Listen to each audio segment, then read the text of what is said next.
Hello everyone, I'm the Mighty Blues, and welcome back to Minecraft. Last time, we showed off some things that were going to be changing in a later update. We ended up showing off the jungle biome in its state as of 1.17, and we also talked about what was going to be changing with the jungle biome in 1.18. As you can tell right here, we are playing in 1.18. We also showed off the mansions, a very secret dungeon of sort that spawns very far away from the spawn point that I'm sure a lot of people have not seen before. This time, we're going to go over exclusively everything that is different and that has changed in Minecraft 1.18. You also may notice I'm playing Minecraft Java Edition. That is because shortly after I finished recording the episode 45 of Minecraft, I actually decided to move on to Java Edition. There were enough changes that was different between Bedrock and Java that I just felt like Java was better for me as a player. I used Bedrock because that was the easiest version to get a hold of. I'm sure that's what most people used when playing Minecraft, and so I felt like that would be the most comfortable version to play for the Let's Play. And also, I had my own personal server where me and my friends played Minecraft together, and since my friends don't really play Minecraft anymore, I figured I'd go with the version that works better for me, even if that means not being able to play on a version that's supported on all platforms. Now, before we start a new world, I want to actually go over some of the things that have changed from 1.17 to 1.18 that we might not be able to get into fully. First off, the world's height has permanently increased. Before, the sky had a cap of 256 blocks. Now, the maximum cap is 320, with the natural generation capping at 256. Basically meaning that whatever the cap was before, the world now naturally generates at that cap, and you can go a little bit higher than that for your building needs. Additionally, the lowest level of the maps used to be at 0. Now, it's at -64.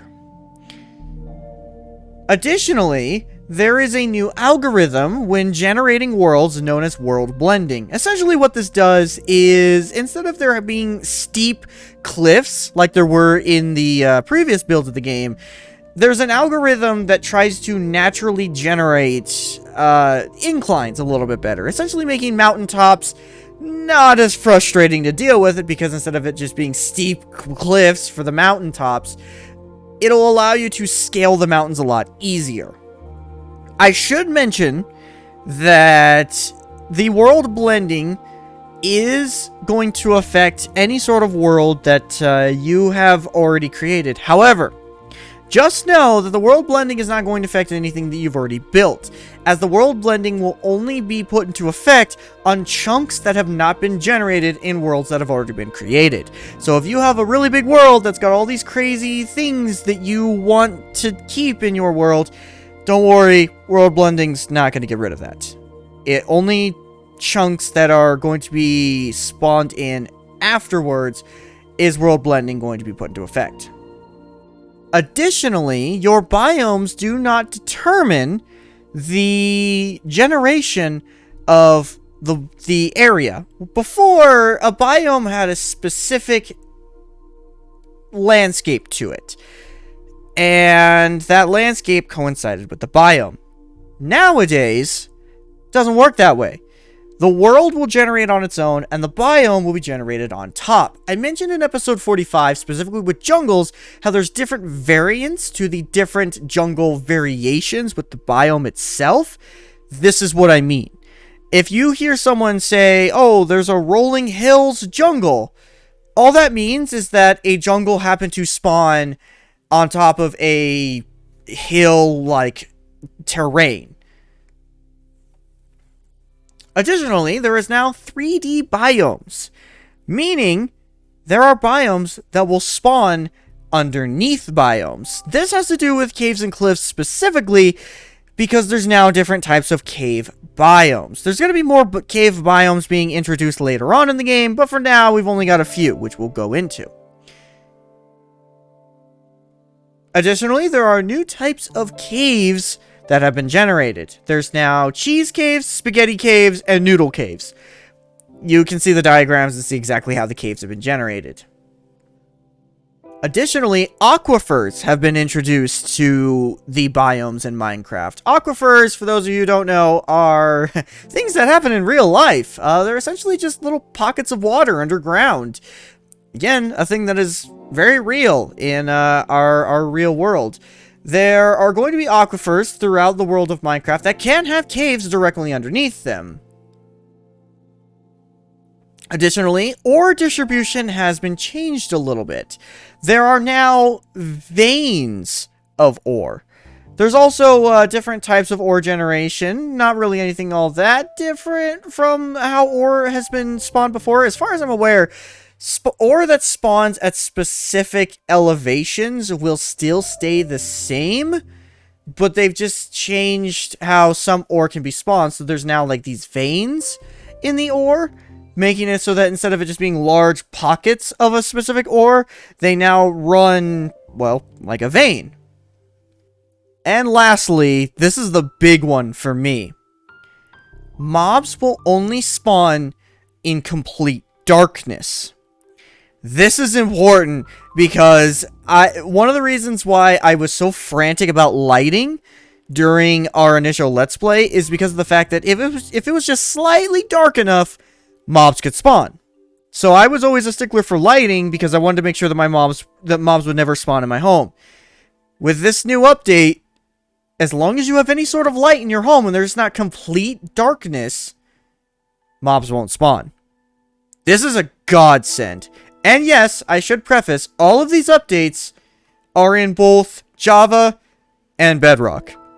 So even though I'm going to be showing this off in Java version, this will also work in Bedrock. Just wanted to clarify that. And with all of that explained, let's go into single player. First thing that I want to do is I actually want to go into my personal world. This is a world that I've been playing on my own just for the fun of it. And I want to show this world specifically because, A, I want to show my personal world that I've been messing around with. That I'm currently in the Nether. Okay, finally in my house. And before we talk about the first thing that I want to discuss, let's actually do a little bit of a tour of my personal home. Because as you can tell, it's a pretty big one. So first things first, I actually decided to build my town right next to a village. I did this, which is actually surrounded by a jungle. I did this just because it's easier to trade. Felt like that'd be good. Got a little bit of a barn set up. Got a little garden. Nothing all that exciting. This is the exterior of the home. I've done this in a blend of Java creative as well as survival. I mostly do this in survival, but as you can tell, I am in creative. Let's open up in here. Got ourselves a nice little kitchen area. Our upstairs has two villagers.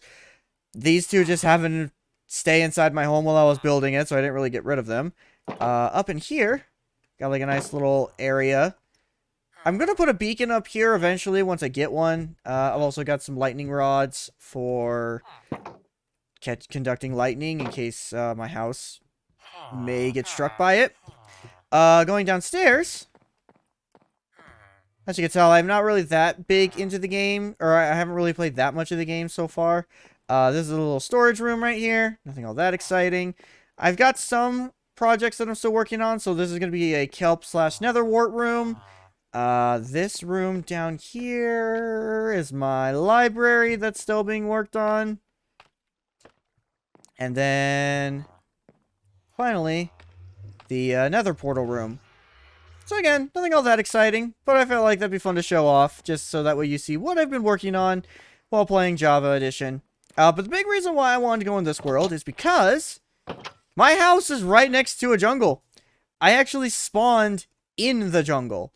If I go to my coordinates, you can actually see we are about 170 blocks away from spawn. So spawn is actually inside the jungle. I wanted to show that this is what the jungles now look like. As you can tell, like I mentioned before, the jungles are not flat. They are built around the terrain. So you can see there's all these hills and valleys. The jungle is just spawned on top. Additionally, this is a very large jungle. Jungles were normally not this big. As you can tell, look at how big this is. Yeah, due to the new natural generation with the biomes, it allows them to be much bigger than they used to be.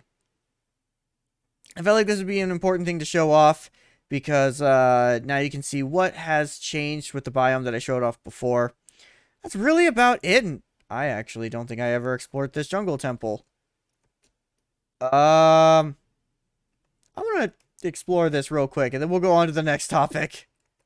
Oh, this is actually a fantastic example of biomes spawning right next to each other and the natural generation working a bit differently with the new algorithm. As you can tell, there is a birch forest that spawned in between a jungle biome. So this is a fantastic example of just biomes being sandwiched right next to each other due to the new natural generation. I much prefer this over what it used to be, because this just makes exploring the biome so much easier. But that's enough of our personal world. I actually have another world that I created purely to show off one of the cave types that has been created thanks to the new update. I actually don't know. Oh, am I directly above the cave that I... Oh, wow. Okay, so here you can actually see the new mountain and hills being generated. Look at how much more natural it looks. Look at all these nice sprawling landscapes. Even look at these plains. Like, the plains used to be so flat and barren. Look at how it looks now. How it's got all these big hilltops that look so easy to explore. This world just feels more alive. And even look at this mountainside right next to the river. Look at, you know, in the previous versions of Minecraft, this would be completely flat. And look at how easily scalable it looks.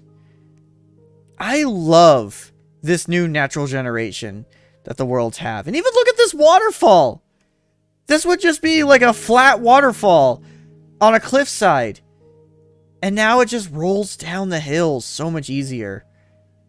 It looks so cool. Just flying over these worlds. Again, it feels more natural. And I love that. I think that's phenomenal. It's so cool that Minecraft has evolved in this way. But that's not the only thing that I want to show off. The other thing that I want to show is the caves. As the caves are much larger. I actually do have some night vision on, which, as you can tell, it's starting to wear off. Let's shrink another one. Just so that way we can see inside the caves much easier. Yeah, as you can tell, these caves are a lot bigger. They're a lot more open. This one in particular doesn't seem to have much to it. There's a bit more natural light. However, there is a cave that I remember finding just a little bit. Let's see if I can find it. That's a fantastic example of just how open these caves can be now.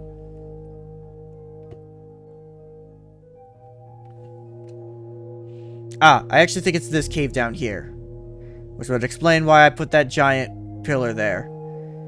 Look at how open these caves are. Look at how ginormous this is.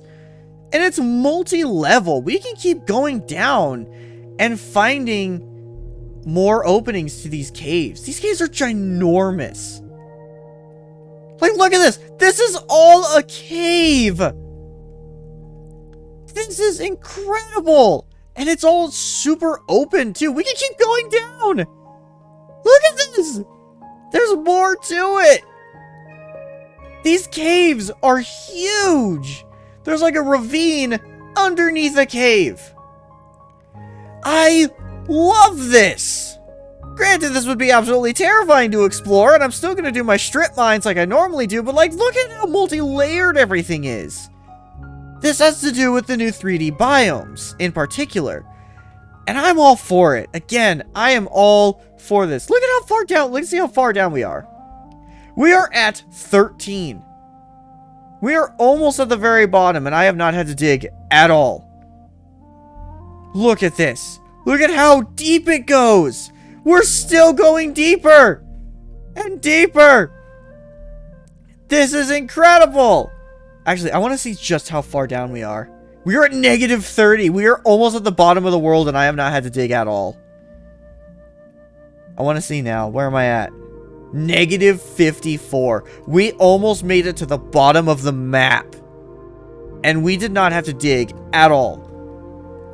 3D biomes are amazing.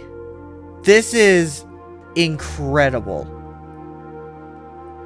I want to keep going down and see just how far we are. Where are we at now? Negative 40. And just look at how open this is. Look, we just found diamonds. I haven't had to dig at all. 2 diamonds. These are incredible cave systems. I'm all for this, man. You know what the new cave generation reminds me of? This may sound weird, but the new caves remind me of the Nether. Like, just exploring these giant open-ended caves kind of reminds me of the Nether. It almost looks like they just took the natural generation that the Nether has and just adapted it to the caves. Oh, wow! We just found an amethyst cave! Yo! That's awesome! We just found an amethyst cave! Which means we're directly below a body of water. That's amazing! Admittedly, I spawned this world, as soon as the new update came out, I spawned this world just to mess around. And I have not explored this entire cave system. I wanted to wait until I made this video. I am so glad I did. This is incredible. I almost wish I would have waited to have my current world so I could have a cave like this to explore in survival. But that's not everything, actually. We still have one more thing that I have yet to show for this video. And I think we're going to need to create a new world in order to demonstrate that. Alright. As for the last thing that I want to show off pertaining to Cliffs and Caves Part 2, I want to show what is known as a Lush Cave.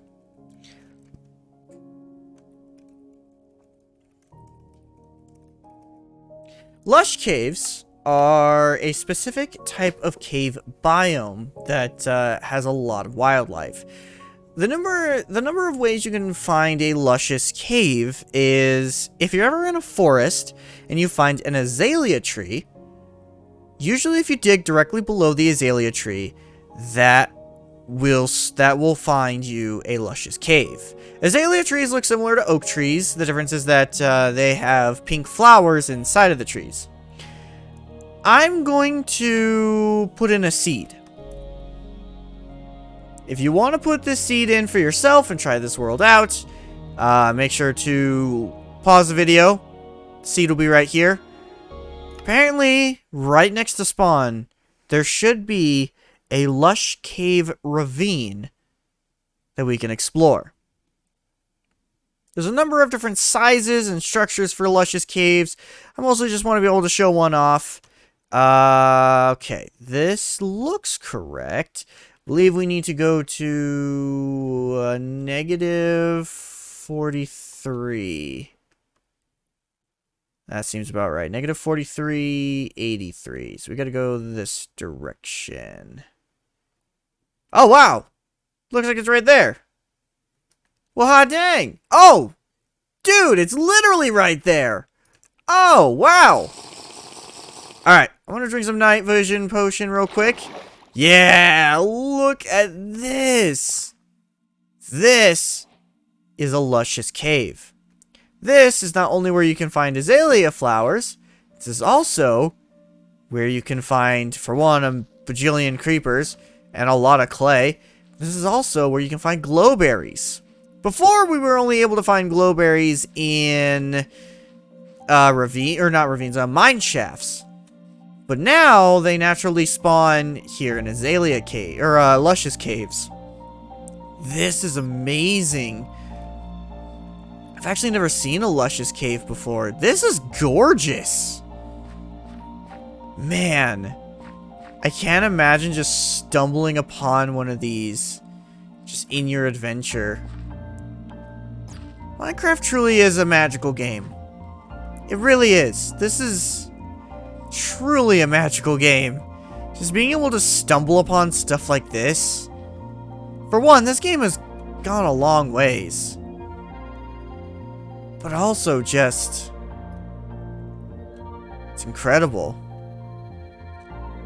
Anyways, with that being said, that's everything that I wanted to show pertaining to the Caves and Cliff update. And wow, it's still going! Holy crap, it's still going! And there's a yellow axolotl! It's still oh my god, this cave is still going! I thought it ended! It's still going! It's still going. This is incredible! I am in love. I am in love. I have a new appreciation for Minecraft. This is gorgeous.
Whoa! There's a mine shaft in the Lush Cave. Oh, this just made it so much cooler. A ravine, a mine shaft in the Lush Cave ravine. This is the coolest thing I've ever seen.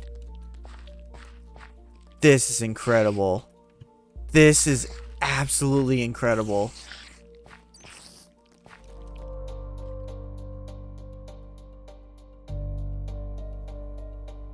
Oh, I forgot to show this off.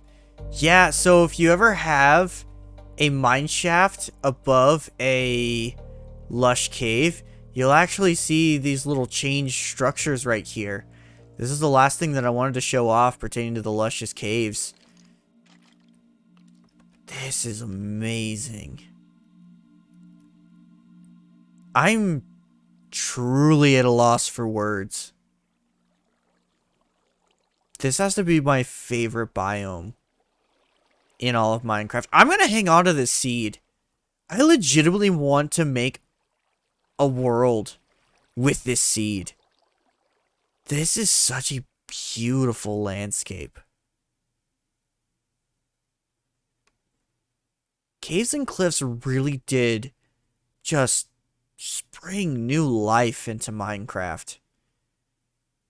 I almost wish I would have been able to do the Let's Play with this update intact. I'm not going to. I know some people may be like, well then just redo the Let's Play. No. I showed everything that I wanted to show in Minecraft. I'm just here to show what's new to those who may want to have a new experience with Minecraft. And hey, little buddy! Aren't you adorable? Oh, there's more axolotls! This is amazing. Alright. I think that's it. I think that's everything that I wanted to show here in Caves and Cliffs Part 2. But that's not actually everything that I want to show. The last thing that I want to talk about is, admittedly something that I probably shouldn't admit on the internet, but it's actually something that I wanted to talk about several episodes ago, but wasn't able to get it to work, and it's spiraled into a new addiction of mine. And that's Lego Minecraft. Yes, you heard me right. Lego Minecraft. I'm sure a few of you have, played with Legos over the years. I did too. I grew up with Lego. It wasn't until a couple years ago that I actually got rid of my Lego sets from childhood and didn't really look back on them. But for the Minecraft Let's Play, I actually went ahead and bought a specific Lego Minecraft set. I bought the End. Because I wanted to show off the fact that with certain Lego Minecraft sets, they come with codes that allow you to unlock exclusive skins for Minecraft, the actual game. However, I wasn't able to get the code to work because you actually have to go to your Microsoft account and redeem the code that way, and I couldn't get it to link up with my actual Minecraft game, and therefore I just scrapped the idea. But yeah, that's why I bought the Lego set. And then I just realized how fun Legos were. And so it spiraled into me collecting several Minecraft Lego sets. So I just wanted to show off the fact that, yeah, I started collecting a few. And that, yes, Lego Minecraft is a thing. Yes, I'm aware of it. And yes, I am now collecting them. I'm 22 years old, by the way. I have lost all credibility as a human being. But hey, the Lego sets look cool, man. I'm not gonna lie, they actually look really cool. I love having them displayed above my entertainment center. They're really cool. But I think really truly, that's everything that I wanted to cover for this episode. Thank you all so much for watching, and next time on Minecraft, we'll talk about whatever gets added to the game. Whenever there's the next major update, we'll make sure to talk about what happens then. And until then, I will see you all later. Goodbye.